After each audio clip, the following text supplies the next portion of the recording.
Demi mengantisipasi lonjakan kasus COVID-19, pemerintah Kabupaten Mamuju, Sulawesi Barat menyiapkan tempat isolasi terpusat dengan memanfaatkan eks-kantor BMKG.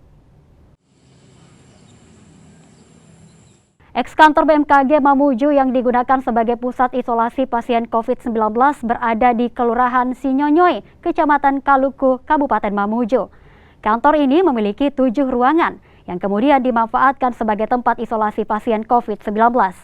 Sejumlah perlengkapan pun telah disiapkan, termasuk tempat tidur hingga tabung oksigen.